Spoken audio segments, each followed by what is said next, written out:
the Rolling Stone magazine asked Truman if he would write their tour. Lee Radziwill lived in Jackie Kennedy's shadow for 85 years. She stole boyfriends, competed for the same men, and fought over millions. When she died in 2019, people thought they knew her story. But her daughter Tina broke her silence after 6 years. What she revealed about Lee's favoritism, emotional coldness, and family secrets shocked everyone. The confession exposed a side of the famous socialite that even Jackie never knew. Some truths are too painful to tell while people are still alive. Lee Radziwill was born on March 3, 1933, at Doctors Hospital in Manhattan. Her full name was Caroline Lee Bouvier. Her father was a stockbroker named John Verneau Bouvier III, though people called him Black Jack. Her mother was Janet Norton Lee, a beautiful socialite. Lee was born just 4 years after her sister Jackie, who came into the world on July 28, 1929, in Southampton. But the world they were born into was falling apart. The Great Depression had crushed the country. In 1933, the same year Lee was born, unemployment hit 25%. The stock market crash of 1929 had destroyed millions of lives, and the Bouvier were not spared. Black Jack's brokerage firm was barely staying afloat. He lost clients quickly, and the family had to move out of their luxurious homes. By that year, more than 15,000 banks had failed across America. Lee later said that her father's risky decisions during that time made her terrified of financial ruin. She grew up craving stability, something she felt her childhood never had. To make things seem better than they really were, the Bouvier clung to an image of old money. Black Jack even told people they came from French nobility. But by the 1970s, genealogists exposed it all as fake. Their real background traced back to a cabinet maker from the 1800s. So Lee had been born into a world that was already pretending, already falling apart. And she would spend her life trying to rewrite that story. From the time she was 3 years old in 1936, Lee split her time between a penthouse on Park Avenue and a grand estate in East Hampton. But behind the glamour, things were messy. Her father drank heavily. By the late 1930s, he was finishing bottles of whiskey every day. He had affairs and violent moods that were whispered about in society circles. In 1935, he got sued for taking $100,000 from family trusts. That nearly destroyed them. In 1938, he lost his Wall Street job, and people even gossiped that he had been involved in insider trading. By 1940, everything came crashing down when Lee's parents divorced. She was just 7. Her mother accused Black Jack of cruelty. The courts gave her full custody and made Black Jack pay $1,000 a month in alimony, even though he was drowning in $200,000 of debt. The scandal played out in the newspapers, and Lee never forgot it.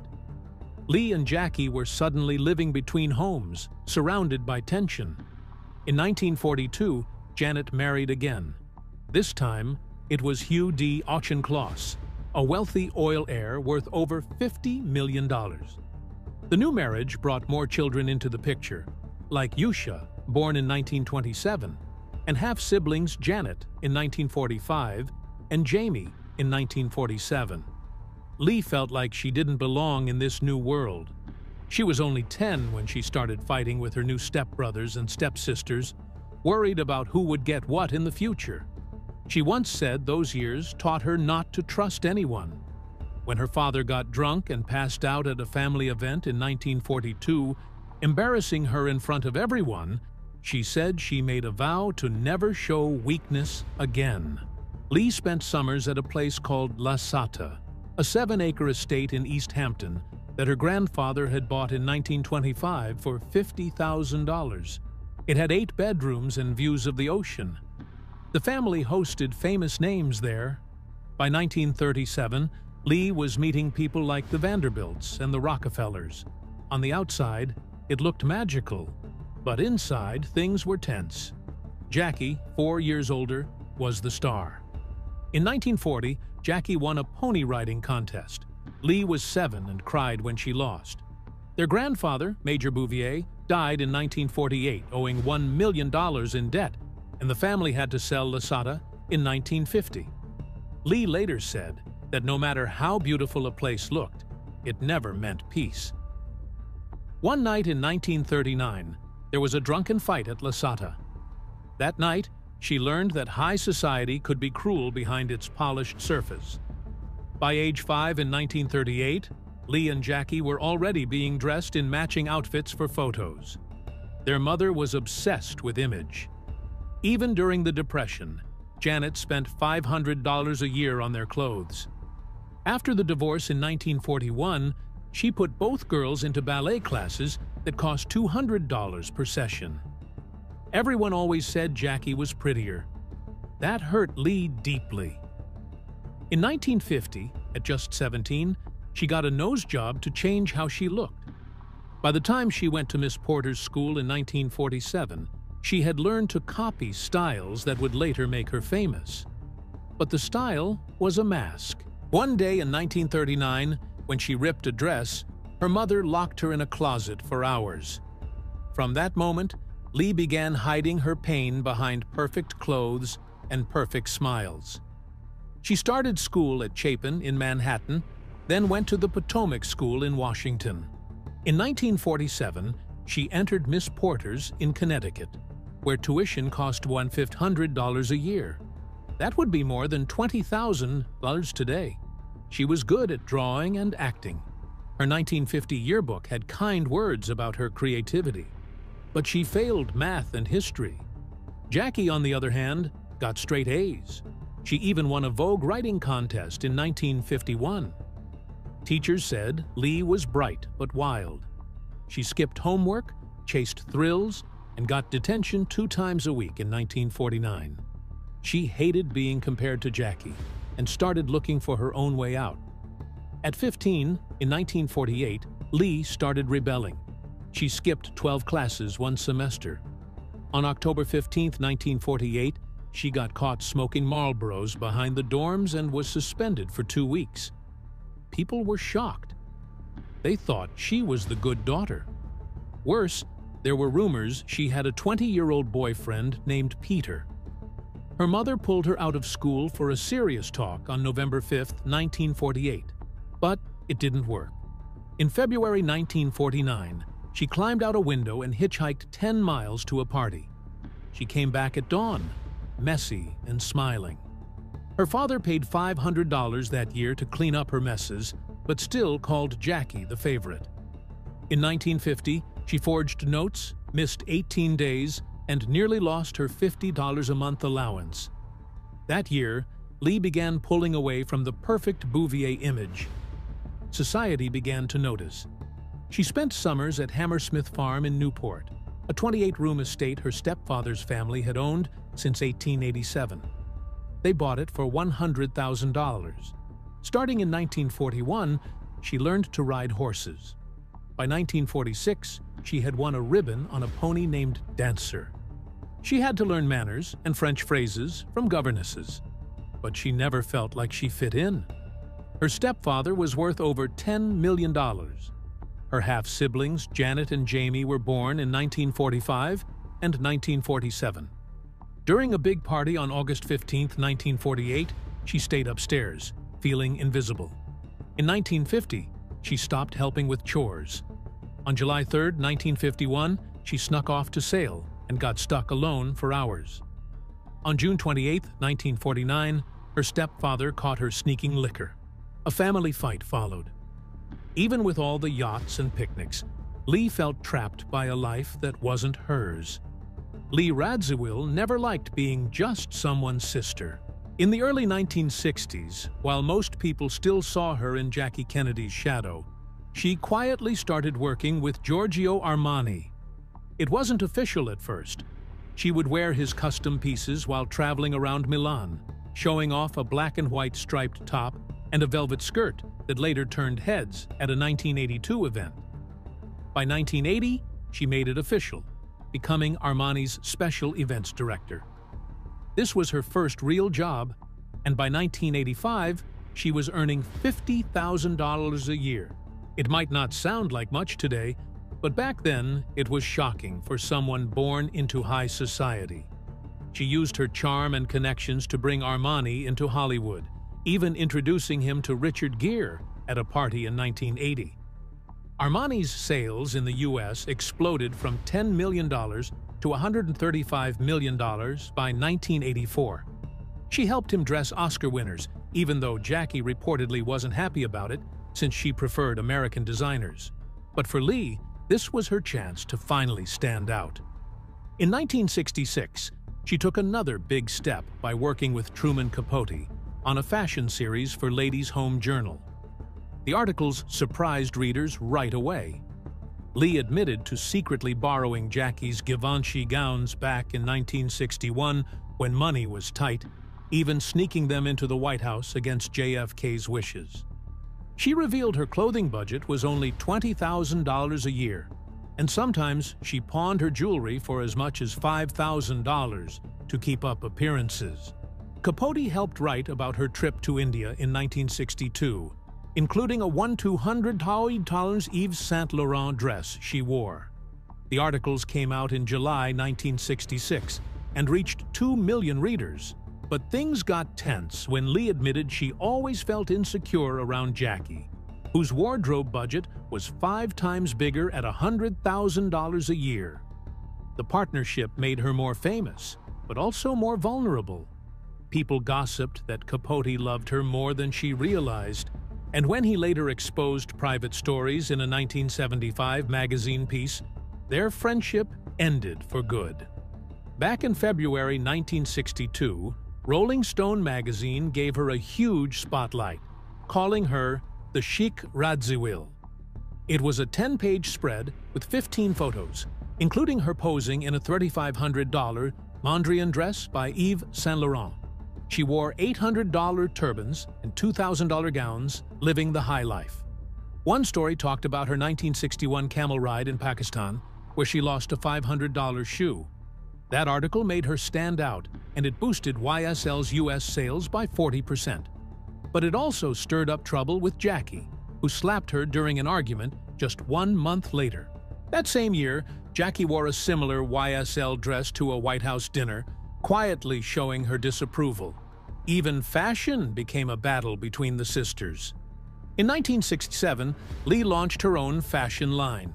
She put $80,000 into it, selling $150 turbans and $200 scarves at Bloomingdale's, hoping to sell 1,000 items a month. But it all went wrong. A dye issue ruined 500 pieces in July, costing her $100,000 by December. Only 300 items were sold, and people called the line overpriced. Italian factories delayed shipments, and she lost another $20,000 from returned stock. Even though she made $50,000 from her Bloomingdale's deal, the business failed. Her previous acting career had already flopped, so after this, she turned to interior design. From 1959 to 1970, she posed in a series of daring photo shoots for photographer Cecil Beaton. In 1966, Vogue featured her in $1,200 men's suits, with some photos hinting at rumors about her sexuality. One 1964 shoot captured her tear-streaked makeup just months after JFK's death. Beaton said she was infinitely more beautiful than Jackie. But when Andy Warhol made comments in 1970 about her possibly being bisexual, the rumors peaked. These photos appeared in 15 magazines and helped shape her image as edgy and elegant. They stopped working together after her 1974 divorce. That same year, Truman Capote turned on her. In November 1975, he published a chapter called La Côte Basque 1965 in Esquire. It told stories about his high society friends, including Lee, using fake names but obvious details. He revealed personal things she had told him over 20 years of friendship. Lee was devastated. She thought about suing, but the writing was too cleverly disguised. Capote had even once written a play just for her, but now she joined others like Slim Keith in cutting him off. It was the end of an era, and he died alone in 1984. Also, in 1974, she tried her hand at writing. With Jackie's help, she worked on a book called One Special Summer, about their 1951 European trip. The first drafts got rejected by 2 publishers for revealing too much about their past, including hints about romantic flings. They toned it down, and Delacorte Press finally published it. It sold 10,000 copies, but critics called it lightweight. Still, it gave Lee a new purpose. She later wrote more books like Happy Times in 2000 and Lee in 2015, though she always admitted the early drafts were far juicier. After divorcing Prince Stanisław Radziwill in 1974, Lee started an interior design firm. She quickly found success.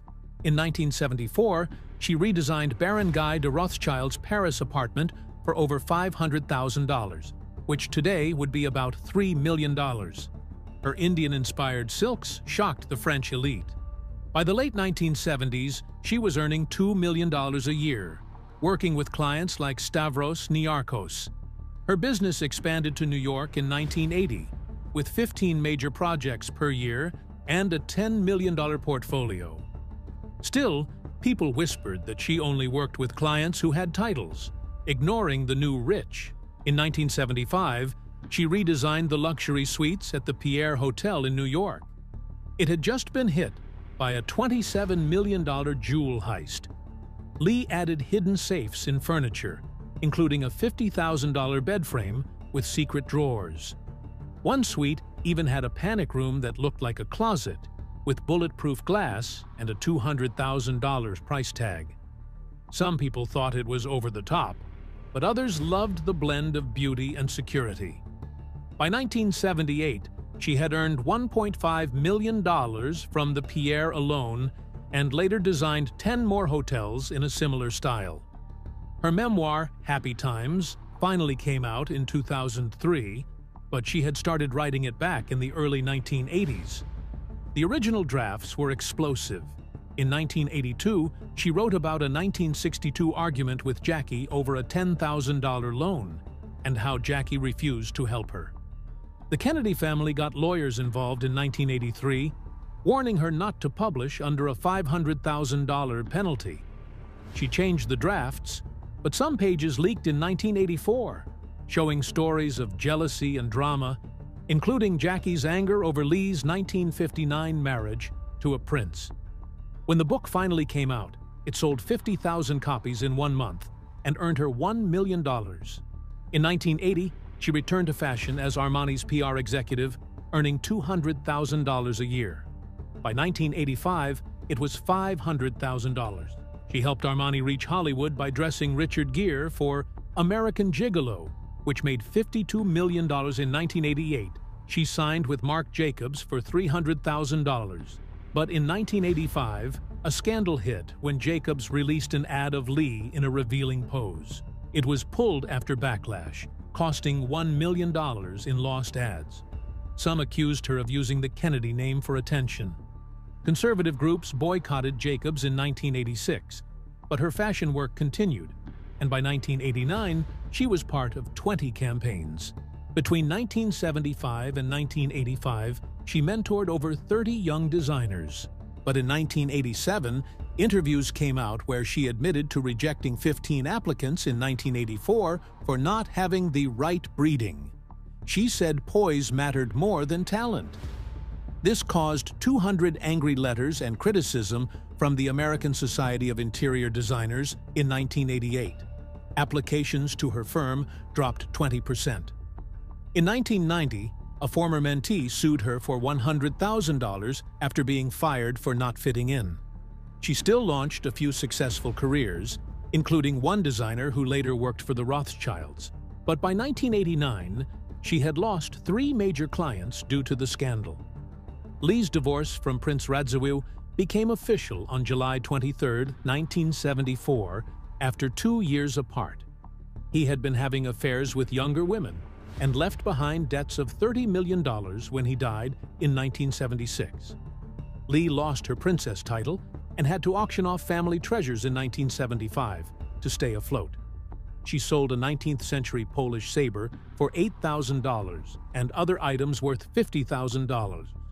She started dating lawyer Peter Tufo and took more interior design jobs to survive.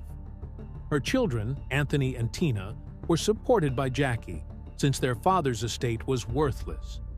In 1963, she began an affair with Aristotle Onassis, just as her marriage was falling apart. He gave her a $10,000 diamond bracelet, and she spent time on his yacht, the Christina. But by October, Jackie had stepped in and taken over. That same year, during a stay at London's Claridge's Hotel, Jackie allegedly slapped Lee in a heated fight over Onassis. He married Jackie in 1968, but Lee later said she never planned to marry him. Letters from 1964 confirmed the feud. The affair became public when a July 1963 New York Post article hinted at the drama. Lee married again on September 23, 1988, to film director Herbert Ross, best known for Footloose. She was 55, he was 61, but by 1995, he became controlling. He banned her from seeing friends like Truman Capote and even told her what to wear. In 2001 court filings, Lee said he monitored her calls and stopped her from going out, leading to depression in 1999. They divorced on October 15, 2001. Ross died soon after at age 74 from heart failure. Lee received $5 million in the settlement, but lost their $12 million Hamptons home. In the late 1970s, her life spun out of control with drugs. She started using cocaine at Studio 54 parties in 1977. In 1980 biographies, she admitted doing it almost every night. In July 1978, she was seen collapsing on the dance floor after mixing cocaine with Valium. By 1979, a club raid revealed her name in records tied to $800 in drugs. She overdosed on Quaaludes in 1975 and had to get her stomach pumped at Lenox Hill Hospital. She joined AA in 1981 after a public breakdown in Southampton. At 5'6", she had dropped to just 95 pounds. Truman Capote's own drug use only made things worse. She began her recovery in 1982, but her bond with Jackie grew strained. In 1970, she borrowed $100,000 from Jackie to buy a London apartment and promised to repay it in a year. But by 1975, it was still unpaid. Jackie grew frustrated, especially after Lee defaulted on a $20,000 rental. Interest raised the debt to $150,000 by 1980. In 1985, Jackie leaked the story to Vanity Fair, calling her sister a moocher. When Jackie died in 1994, she left nothing to Lee in her will. She wrote that Lee had already received support. But when Lee died in 2019, her own estate was worth $50 million. She left nothing to the Kennedy family. One of the worst fights happened in 1973, when Lee secretly sold gifted jewelry for $15,000. Jackie found out and filed a court affidavit. Their relationship never fully recovered. Lee Radziwill spent her whole life competing with her older sister, Jackie Kennedy. It started when they were young and never really ended. In 1951, when Lee was just 18, she took Jackie's boyfriend, Michael Canfield. Jackie had been serious about him. Their mother was so upset she had to sit Lee down and talk to her about loyalty. But Lee didn't stop there. She married Canfield in 1953. That marriage didn't last. It ended in 1958 after rumors came out that Lee had been unfaithful. Then, in 1962, Lee started seeing Aristotle Onassis. But 6 years later, in 1968, Jackie married him instead. Lee claimed she had introduced Onassis to Jackie. It was another painful reminder that she always came second.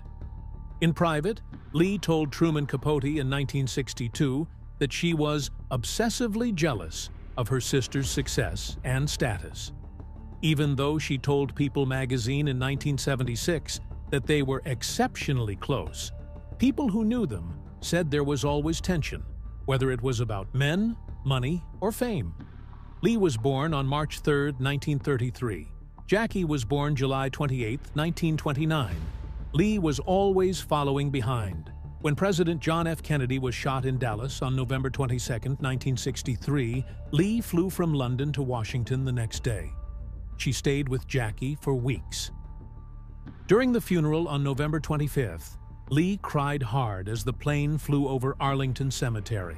That night, she left a note on Jackie's pillow saying, "Good night, my darling Jax, the bravest and noblest of all. L." She stayed until December 6th and spent Christmas with Jackie in Palm Beach. But 5 years later, Jackie married Onassis on October 20th, 1968. Lee felt deeply hurt. She had dated him first in 1962. She went to the wedding, but something inside her broke. In public, she still denied any rivalry. But the pain from Jackie's choices stayed with her for decades. That night in 1963, when she had cried for Jackie, turned into something else by 1968, something colder. Things got even harder between Lee and her own daughter, Tina. Tina was born on August 18, 1960. By the mid-1970s, Lee was criticizing her teenage daughter's weight, especially around 1975 and 1976. It hurt Tina deeply. When she was 17, in 1977, Tina moved out and went to live with Jackie in New York. Lee had just gone through a divorce in 1974 from Prince Stanislaus Radziwill. Her life was falling apart. By 1975, she was already bankrupt. Tina's father wasn't helping much either. Jackie stepped in and set up trust funds for both Tina and her brother Anthony in 1976. But the move to Jackie's home made the distance between mother and daughter permanent. Even after all this, when Lee died in 2019, she left everything to Tina. Her will was signed on September 20th, 2018. It gave Tina $50 million, but Tina later said in a 2024 video that the money didn't make up for the emotional coldness she had grown up with. In 1994, Jackie Kennedy died. Her will shocked everyone. She left Lee nothing, not a single dollar. The will said, "I've made no provision in this, my will, for my sister, Lee B. Radziwill, for whom I have great affection, because I have already done so during my lifetime." But insiders believed it was revenge. Rumors had swirled since 1962 that Lee had been involved with JFK, even before his death. That same year, Lee had also introduced Jackie to Onassis, and Jackie never forgot. The will gave $500,000 to Lee's children, Anthony and Tina, but nothing to Lee herself. Jackie's total estate was worth over $43 million and went entirely to her children, Caroline and John Jr., born in 1957 and 1960. By then, Lee and Jackie hardly spoke. What Lee had once denied so strongly, the rivalry, was confirmed with silence. In the early 1980s, they tried to repair things. Around 1982 and 1983, they met for lunches and exchanged letters. But it didn't last. A 1983 letter from Jackie to Lee brought everything crashing down. Jackie accused Lee of having an affair with Robert F. Kennedy, her brother-in-law. The affair supposedly began during a vacation in Antigua in January 1964. FBI files even backed the rumors, saying the affair lasted until 1968. Lee had denied this in a 1976 interview, but the damage was done. Ethel Kennedy was heartbroken when she found out in 1984. By 1994, Jackie cut Lee out of her will. The past couldn't be erased. Gore Vidal later said Lee once bragged about sleeping with JFK in France in 1959. That made the betrayal even worse. By the early 2000s, Lee quietly stepped away from the spotlight.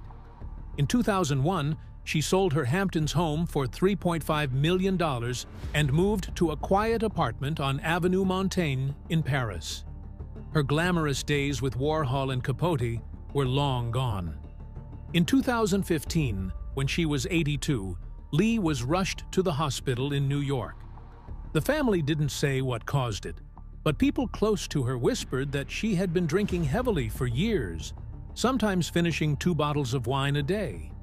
She had already survived cancer in the 1990s and had a hysterectomy in 1990. After the 2015 hospitalization, she returned to Paris and became even more reclusive. By 2016, she had cut herself off from almost everyone. On February 15, 2019, Lee Radziwill died in her Manhattan apartment. She was 85. Her daughter Tina was the only one at her bedside. Her son Anthony had died in 1999 at age 40 from cancer. No one else from the Kennedy family came to say goodbye.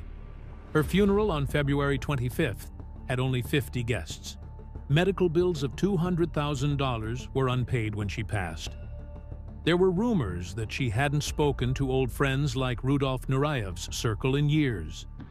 Her death certificate, filed on February 20, 2019, said no autopsy was done. It only listed natural causes. Tina had to handle everything alone. 5 months before her death, on September 20, 2018, Lee signed her final will. It revealed a $50 million estate, all of it left to Tina. The will was made public on March 22, 2019. Neither Caroline Kennedy nor Lee's daughter-in-law, Carol Radziwill, got anything. Carol, whose husband Anthony had died in 1999, filed a lawsuit in April 2019. She said Lee had promised her $10 million from the family trust. Caroline Kennedy, worth $250 million, joined the legal battle in June 2019, saying Lee had once promised her $5 million back in 1995. Lee's fortune included $20 million in Paris real estate, $15 million in jewelry, and $15 million in old investments. People had thought she was broke. In 2017, she sold a diamond ring for $150,000 just to pay taxes. But it turned out she had been hiding money for years. The lawsuits ended in 2021. Tina kept 80% and paid out $8 million to settle everything. That betrayal reminded people of Lee's old jealousy when Jackie inherited $26 million from Onassis in the 1970s. In October 2019, Christie's auctioned over 500 of Lee's belongings. The sale brought in $1.2 million, but what shocked everyone were the letters. One from 1962 showed Jackie accusing Lee of selling White House secrets for $5,000. Another from 1973 revealed Jackie's anger over Lee's relationship with Onassis, saying it cost her $10 million in legal settlements. A letter from 1959 had Lee begging Jackie for $100,000 to help with her divorce. The auction drew over 2,000 viewers online. Some of the biggest bids were for Peter Beard photos and Spanish art pieces. One letter confirmed they had fought in 1974 over the rights to the Grey Gardens documentary. Even Jackie's old photos from India in 1961 sold for $20,000. The rivalry never stopped. After Lee's death, her daughter Tina finally spoke out. In a 2024 interview, Tina said she always felt invisible. Lee favored Anthony, especially after his cancer diagnosis in 1990. Tina said that grief consumed her mother and left her feeling left out. The confession came out on May 30, 2025, in a YouTube video. Tina said Lee never gave her emotional support, even though she left her the full estate. She also said the favoritism affected her marriage and her identity. She divorced in 2005.